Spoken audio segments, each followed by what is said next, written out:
For most people, a bank feels simple. You deposit your paycheck, you pay your bills, you check your balance on a phone screen. The number looks steady, reliable, almost permanent. But behind that simple interface sits a structure that is anything but simple. Right now, inside the global banking system, there is roughly $7 trillion in exposure tied to assets that have sharply changed in value. This is not a trending headline. It is not flashing red on financial television. It does not show up as a deduction in your savings account. It sits quietly on balance sheets. To understand why that matters, we need to step back and ask a basic question. What is a bank, really? At its core, a bank takes short-term money and turns it into long-term promises.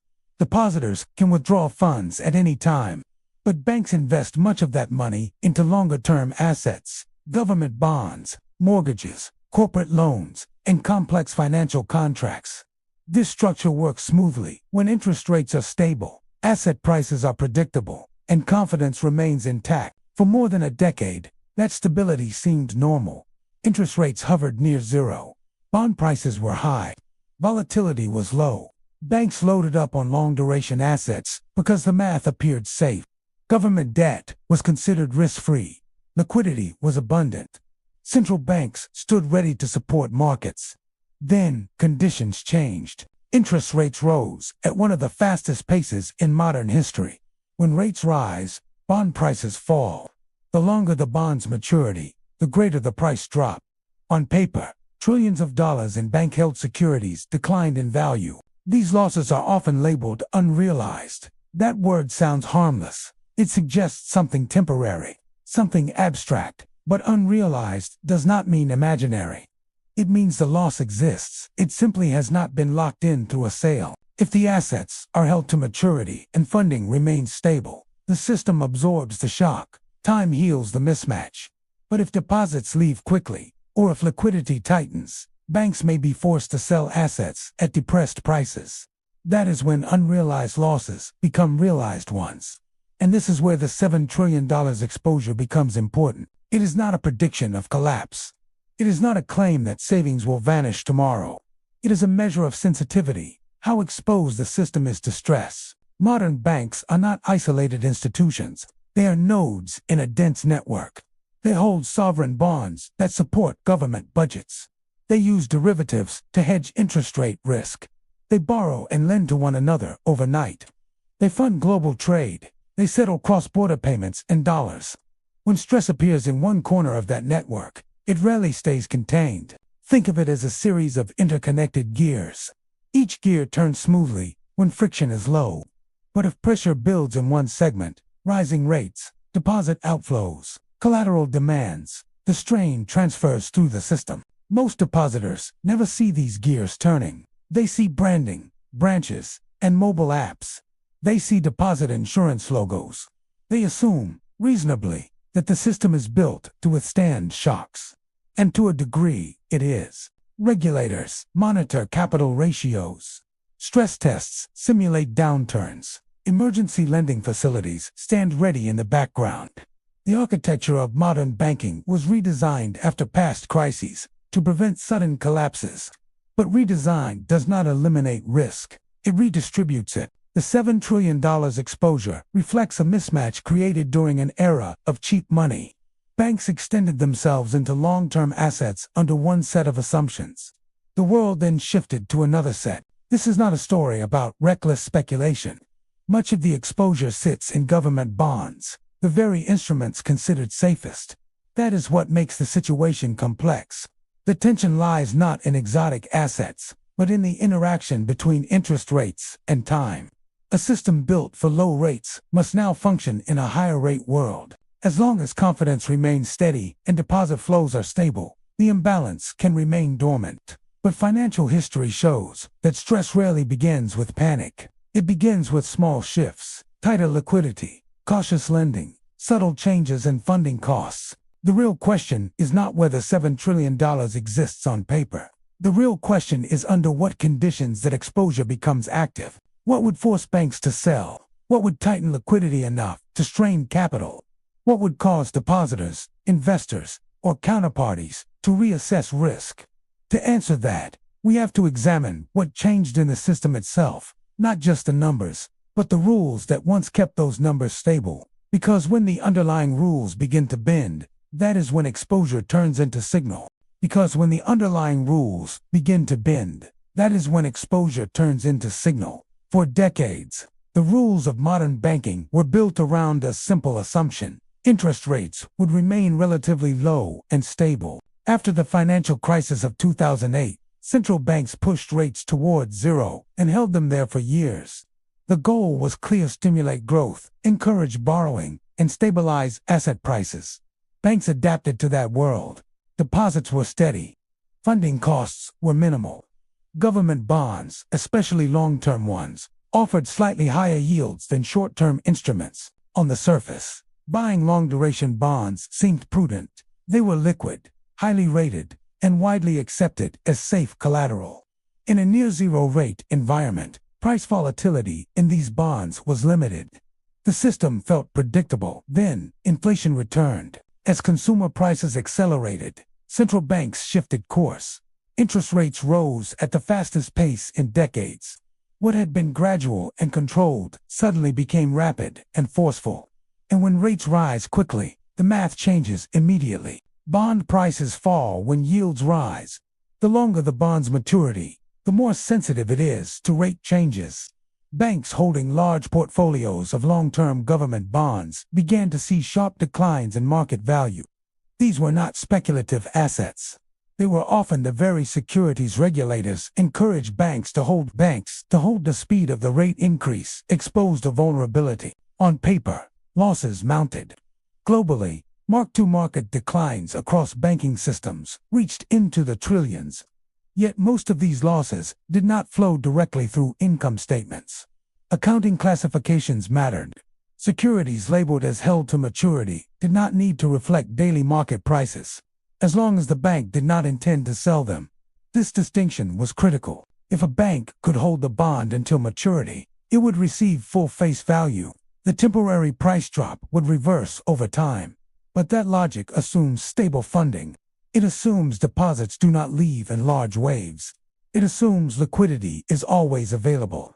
The big signal was not just the size of unrealized losses. It was the fact that the system relied on conditions remaining calm. When stress emerged in certain institutions, deposit outflows accelerated. Customers moved funds to higher-yielding alternatives or to perceived safer banks. To meet withdrawals, banks needed cash. Selling depressed bonds would crystallize losses. So regulators and central banks stepped in. Emergency lending facilities were introduced or expanded. Banks could borrow against government bonds at favorable valuations, often closer to face value than current market price. This provided breathing room. It reduced the immediate need to sell assets into weak markets. In a short term, it worked. Markets stabilized. Panic subsided. Headlines faded. But something important had happened beneath the surface. The system's normal price signals were softened.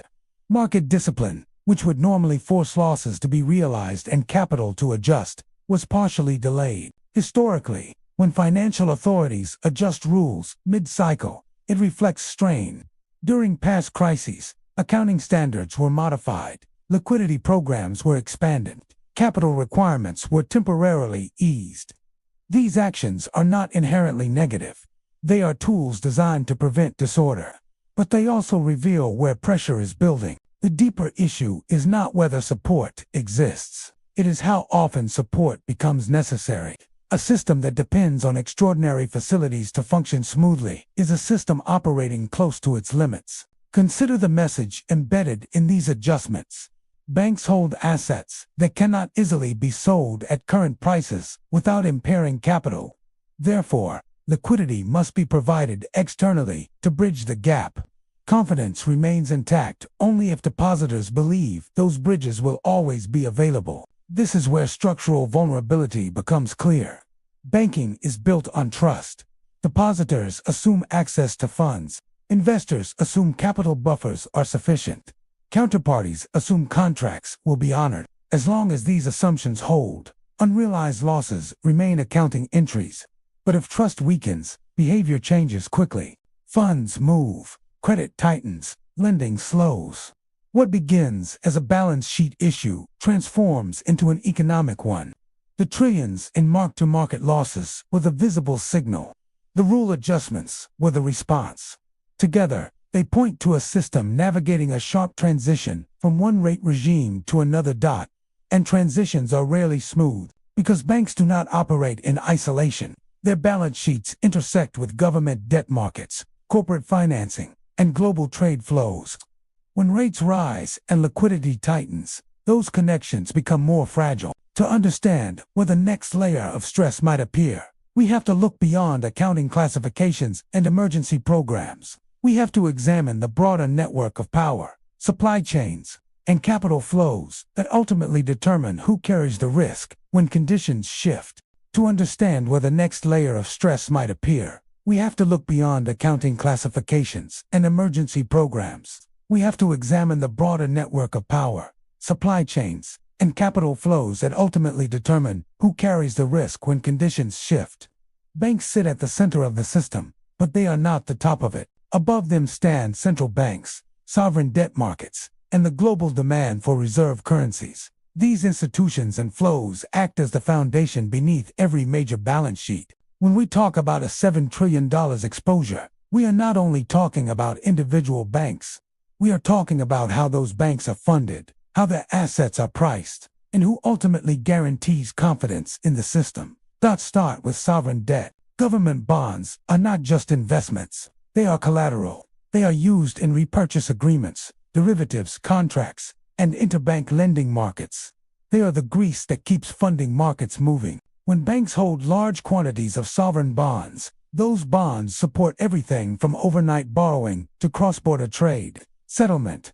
But sovereign debt itself depends on stable demand. If governments run persistent deficits, they must issue more bonds.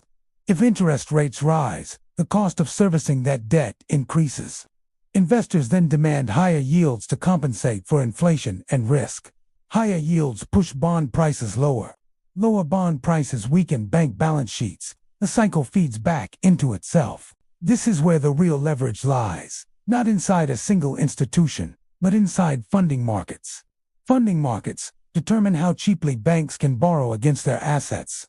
They determine how easily collateral can be transformed into cash. If volatility rises, lenders demand larger haircuts. That means banks must pledge more collateral to borrow the same amount. Liquidity drains faster than expected. Now, layer in global supply chains. Modern trade is built on credit. Ships move because letters of credit are issued. Energy flows because contracts are financed. Corporations hedge currency exposure through derivatives provided by banks. When supply chains are smooth, capital flows are predictable. When supply chains fracture, volatility rises. Energy shocks are a clear example. If oil or natural gas prices spike, importers face higher costs. Trade balances shift, currencies weaken. Central banks must decide whether to tighten policy to defend the currency or loosen policy to support growth. Each choice affects bond markets differently. Geopolitical fragmentation adds another layer. When countries realign trade partnerships or impose sanctions, payment systems are disrupted. Cross-border dollar demand can spike unexpectedly. Banks outside the United States often rely on dollar funding markets to finance global trade. If dollar liquidity tightens, those banks must scramble for funding, often paying higher rates. That scramble pushes stress back into sovereign bond markets and collateral chains. The $7 trillion exposure is embedded inside this web. It is sensitive not only to interest rates, but to commodity flows, trade routes, and geopolitical risk. A disruption in shipping lanes can ripple into energy prices. Energy prices can alter inflation expectations.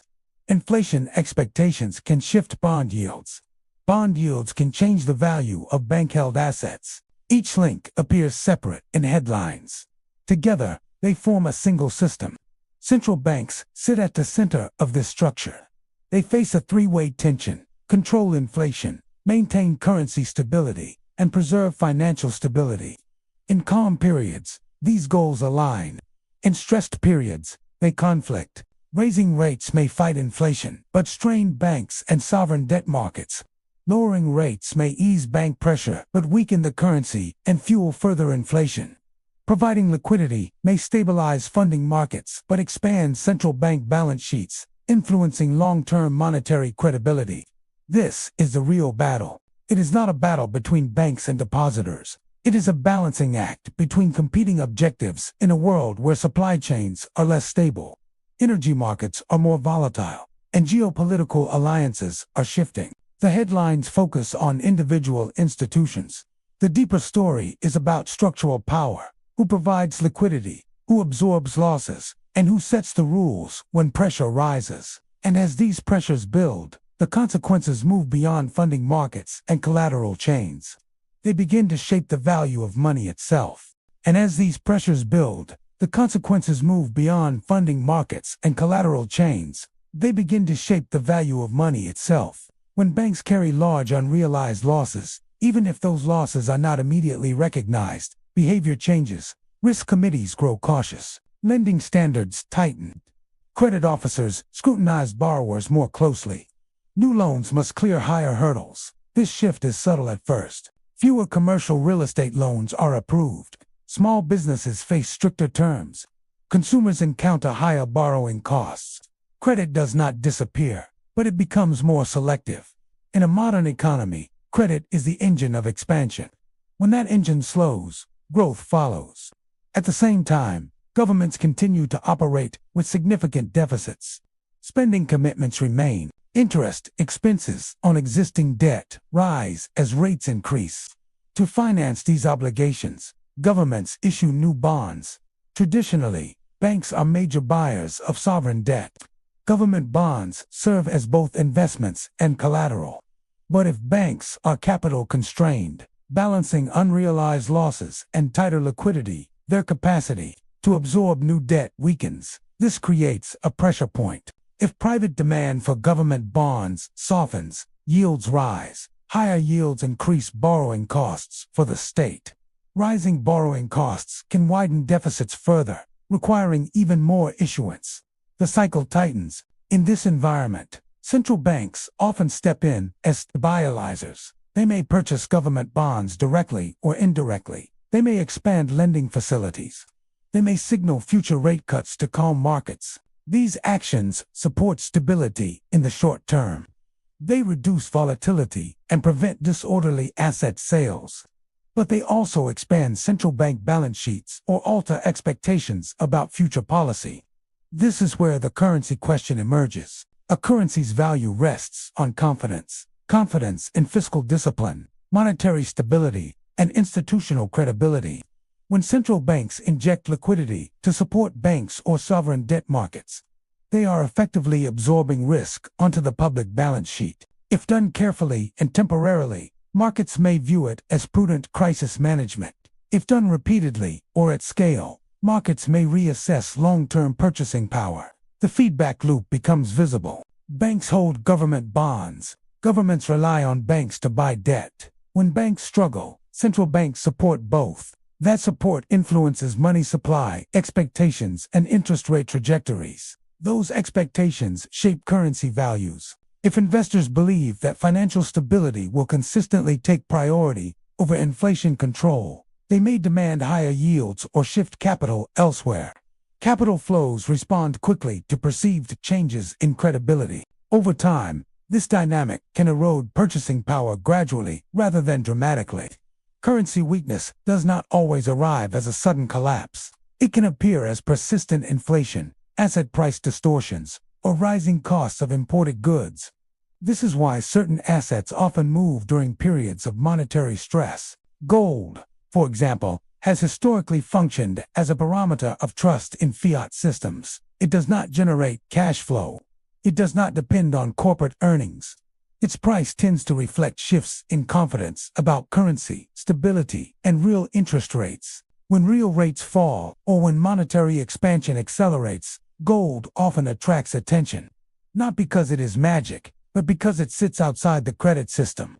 It does not rely on a counterparty's promise to pay. Other hard assets can serve similar signaling roles.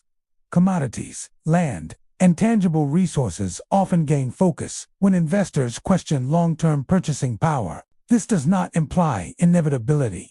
It does not mean currency collapse is near. It means that bank balance sheet stress, sovereign borrowing needs, and central bank responses are interconnected. A problem that begins as unrealized bond losses can evolve into tighter credit. Tighter credit can slow growth. Slower growth can widen fiscal deficits. Wider deficits can pressure bond markets. Pressure in bond markets can trigger central bank intervention. Intervention can influence currency expectations. What begins at the micro level expands into the macro level. And when money itself becomes part of the equation, the impact moves beyond institutions and into households. It shapes wages, savings, mortgage rates, and the cost of living. To see how that translates into everyday reality, we need to step away from policy debates and examine how these forces affect ordinary people, and how to think clearly about risk in a system built on confidence. To see how that translates into everyday reality, we need to step away from policy debates and examine how these forces affect ordinary people, and how to think clearly about risk in a system built on confidence. For most households, the banking system feels distant from global funding markets and sovereign bond auctions. What matters is simple. Is my money safe? Will I be able to access it when I need it? Will it hold its value over time? In many countries, deposits are insured up to certain limits. That protection is real. It is backed by government authority. But even deposit insurance depends on something larger: the credibility and functionality of the state itself. If stress becomes widespread, insurance funds may require public support. That brings us back to sovereign balance sheets and central bank capacity. This is why it is important to separate two different types of risk: liquidity risk and solvency risk. Liquidity risk means an institution does not have enough cash on hand to meet short-term withdrawals, even if its long-term assets are sound. Imagine owning a house worth $500,000 but having only $1,000 in your checking account. You are solvent on paper, but illiquid in the moment. Solvency risk is more serious. It means liabilities exceed assets. Even if time passes, the gap does not close. In recent banking stress episodes, liquidity was often the trigger. Deposits moved quickly. Assets could not be sold without large losses. The challenge was timing, not necessarily total asset value. But liquidity problems can turn into solvency problems if forced sales lock in losses. Understanding this difference helps remove panic from the conversation. Not every stress event signals collapse, but it does reveal where mismatches exist. This leads to the first mental model: the confidence loop. Banks do not keep all deposits in vaults. They rely on predictable behavior. As long as depositors believe their funds are safe, withdrawals remain manageable. Confidence sustains stability. When confidence weakens, withdrawals accelerate, which further weakens confidence. The loop can move in either direction. The second model is duration mismatch. Banks fund themselves with short-term deposits. They invest in longer-term assets like mortgages and bonds. When rates are stable, this model works. But when rates shift rapidly, the value of long-term assets can swing sharply while depositors still expect immediate access to funds. The longer the duration of assets, the greater the sensitivity. The third model is contagion pathways. Financial institutions are connected through lending markets, derivatives, contracts, and shared asset holdings. Stress in one area can spread through these connections. A bank facing pressure may pull back lending. That affects businesses relying on credit. Falling asset prices can reduce collateral values, which triggers margin calls elsewhere. None of this means everyday savers are powerless. It means that risk is layered. Some risks are short-term and technical. Others are long-term and structural. For individuals, the most common impact of systemic stress is not immediate loss of deposits. It is tighter credit, higher borrowing costs, slower wage growth, and gradual changes in purchasing power. It shows up in mortgage rates, car loans, and the price of groceries. Clarity comes from understanding leverage. A highly leveraged system amplifies small shocks. When debt levels are high across households, corporations, and governments, even modest changes in rates or growth can have outsized effects. Fragility does not always look dramatic. Often it looks like constraint, less flexibility, fewer options, narrower margins. By focusing on these frameworks instead of predictions, we gain perspective. The $7 trillion exposure is not a countdown clock. It is a measurement of sensitivity within a leveraged structure. And sensitivity means outcomes depend heavily on what happens next. Will rates stabilize or rise further? Will deficits expand or narrow? Will geopolitical tensions ease or intensify? Each path interacts with the confidence loop, duration mismatch, and contagion channels we have outlined. To think clearly about the future, we now need to examine the range of possible scenarios, not as forecasts, but as structured possibilities shaped by cause and effect. To think clearly about the future, we now need to examine the range of possible scenarios, not as forecasts, but as structured possibilities shaped by cause and effect. The first scenario is gradual stabilization. In this path, inflation continues to cool. Central banks begin lowering interest rates slowly and predictably. Bond yields decline. As yields fall, the market value of previously discounted bonds rises. Unrealized losses on bank balance sheets begin to shrink. Time does the repair work. Deposits stabilize. Funding markets loosen. Credit conditions ease modestly. Governments continue issuing debt, but at manageable borrowing costs. Central banks maintain credibility by balancing inflation control with financial stability. In this environment, the $7 trillion exposure fades into the background. It does not disappear overnight, but it becomes less threatening as asset values recover. The system absorbs the shock quietly, much like previous tightening cycles that ended without crisis. This outcome requires alignment, easing inflation, steady growth, and no major external disruptions. It depends heavily on timing and restraint. The second scenario is more complex. Inflation proves persistent. Labor markets remain tight. Energy or commodity prices stay elevated. Central banks are forced to keep interest rates higher for longer than markets expect. Under sustained high rates, unrealized losses remain large.